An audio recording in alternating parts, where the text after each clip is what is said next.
ke vai pu dan ni decision hi 3 bila ko na involve pa ta khai sa separate administration chu chuwa ke to pi chop separate administration hi 3 bila ke panita hado student association chun tua ITLF ana pang won tom ding ko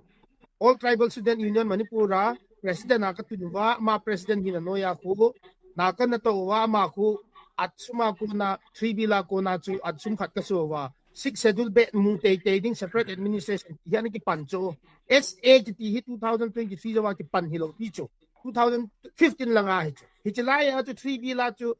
UPFK no yung WhatsApp Facebook UPFK no yung Joint Tribal Union Manipur ZTUBA spokesperson ina open letter kana pi ucho hichi kana po na kana het zeniwa ko am talo PTS get all defense bu hin you say len hin zeniwa kana ki ho wa chai na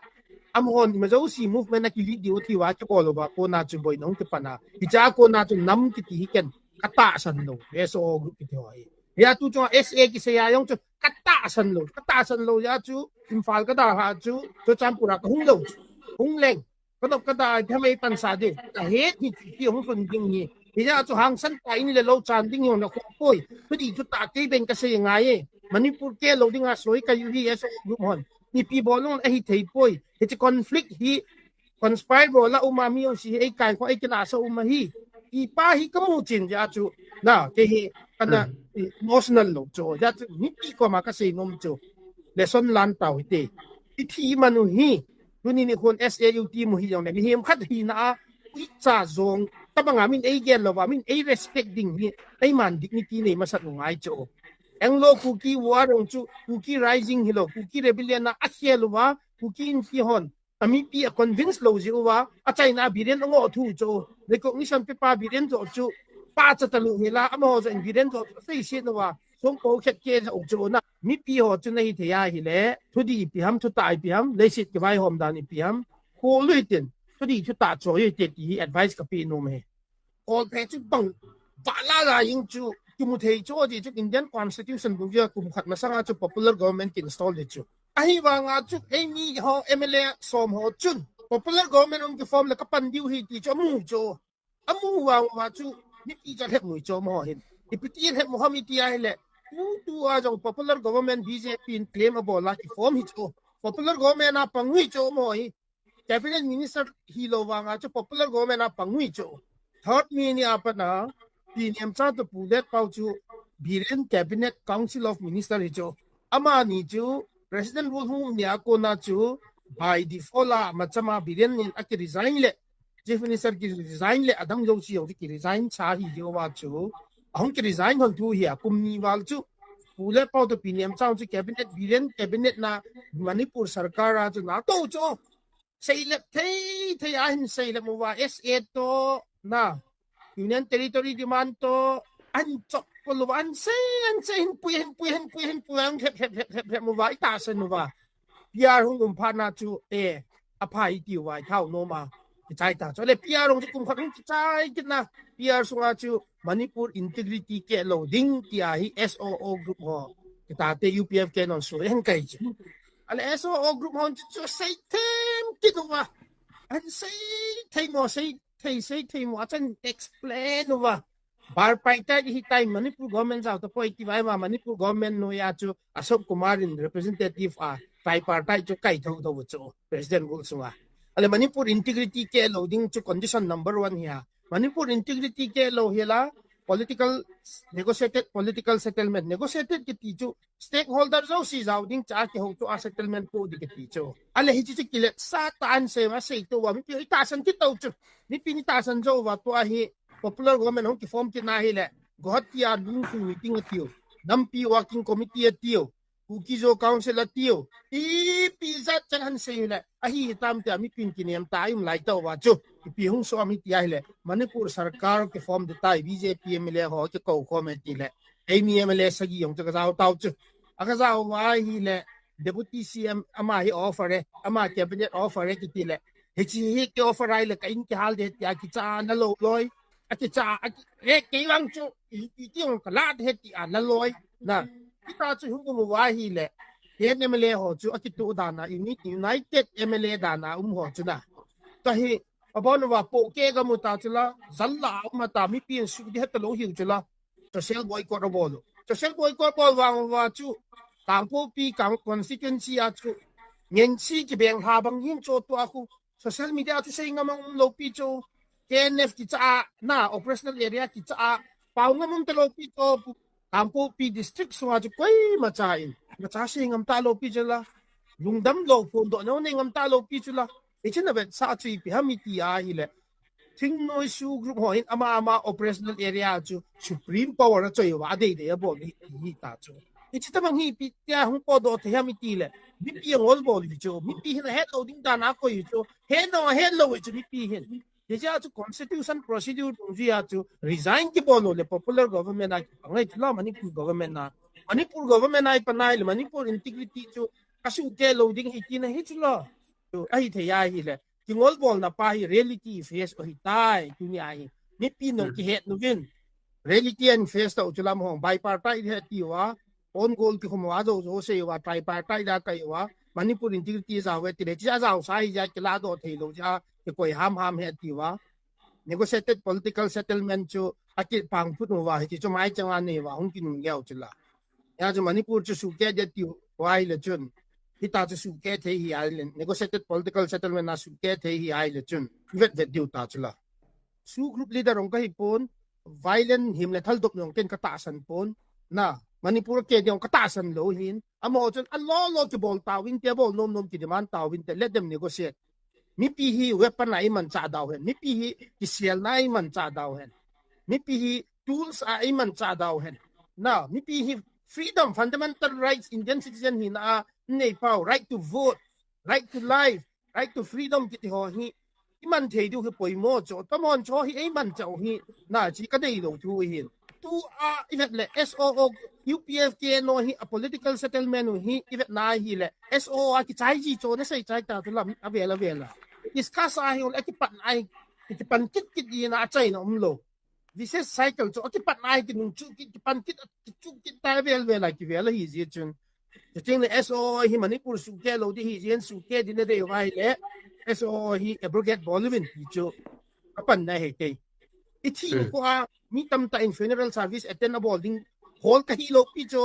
na as a Christian ka thi ni ting le chun ban ga ma ka ha chi ding kadam sunga yong chu iti ka thi ding ham na naw ka thi thei chu na any kind of na plane accident naw ka thi thei chopper accident naw ka thi thei by road accident naw ka thi thei ka het lo pi chu thi ding chu ka ki chat lo pi chu a hi wang a hikta mi hem ke bol na ki ti hi 30-40 years wa thing ngoi ku ki mi nan do mo wa ei ni ho chung bo wa chu chula ei ho chung bo la thing ngoi ho chung MLA yong hi ding pathin thu pastor yong hi ding holam kai yong hi ding contractor yong hi ding ma jo si hi ding kiu chu i ti thei ding wong beam hi round izat ham KB izat ham JCB izat ham Proclaim izat ham lengoi neldi plywood factory hi cha hi thing ngoi hon na to ta cho gam le na mi cha cho de lu bo chlem Proclaim na JCB du da tia na to cho hi ta chi nam na chi to ding hi cha contractor ho bol di bo chula si ti thing ni bol gut ong nei lo cha ga ho ding na BPL ho ding an chang e piu chula i mu lo piu chula i complain ngam lo piu chula cho chi complain ngam thing ngai chula hi cho ta bang fundamental right chi om ngai ji chu ka sei num chu ka thi ding hi ke yo thing noi ko man e back boy ai ba thu di chu ka sei ja ka thi yong le thu di ki ti chu a di hi yeng thau di ko man ai im di pon thu di a thi ding ki chat lo ding ai ta i pan khom pa ting ne chun hu ki ha ding wa hi chen si dei lo piu wa si sai ki wa win of chance ti wa a chance ding no lo piu hi lai ho we are convenient now with this system pinem cha hi kampo pilang besa hi na kampo pi KNF president Pazino in KNF hi na ma hi kaga sei nom chu I think noi mi ho hi operational area mo le mo ki ho mo wa hi cha chu vai po wa khat le khat ki touch to pi lo hi na KNF chun mother of insurgent group hi wa nga so sampura thu nei lo chu chandela thu nei lo chu Saikula thu nei lo chu operational area hat now wa chu supreme hi yeng cho mo chu ale tu a kampo pilang ho thilbol hi ka vet le strategic move hi chu strategic move hi ka ti na pa chu I phamiti le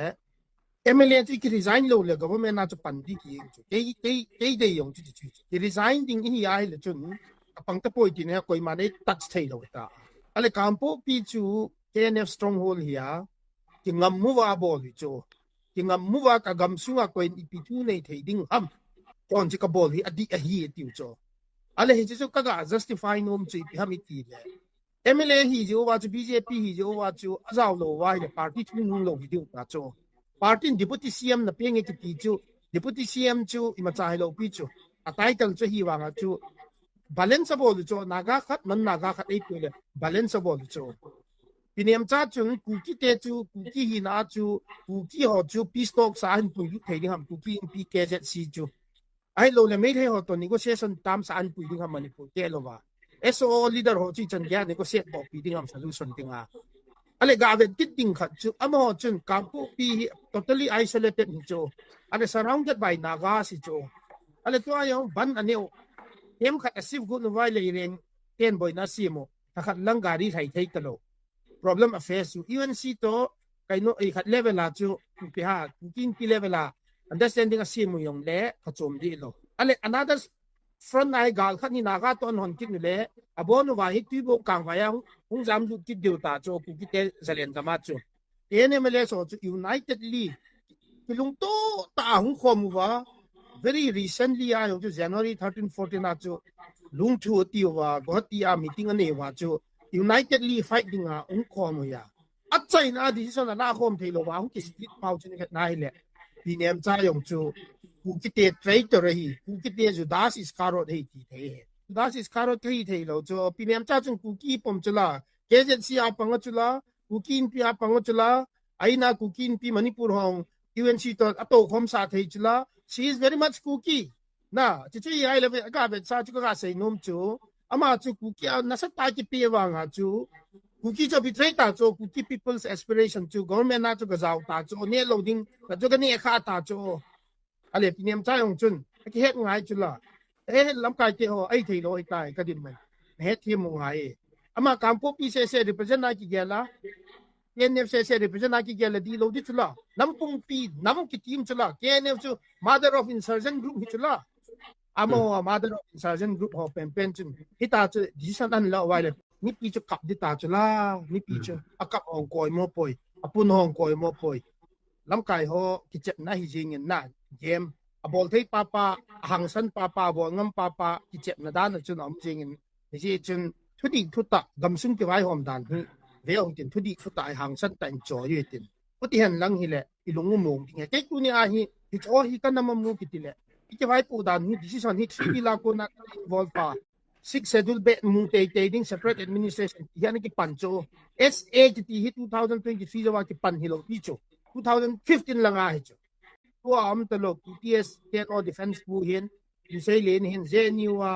kan na ki ho wa chai na amon ma zo si movement na ki video thi wa cho lo ba ko na chu boy nong ki pana hi cha ko na chu nam ki ti ken kata san lo SO group ki thoi ya tu cho SA ki se ya yong chu kata san lo ya chu imphal ka da ha chu cho champura ka hung lo hi ya chu hang san ta in le lo chan ding yong na ko poi pudi chu ta ke ben ka se ngai manipur ke lo ding a soi ka yu hi SO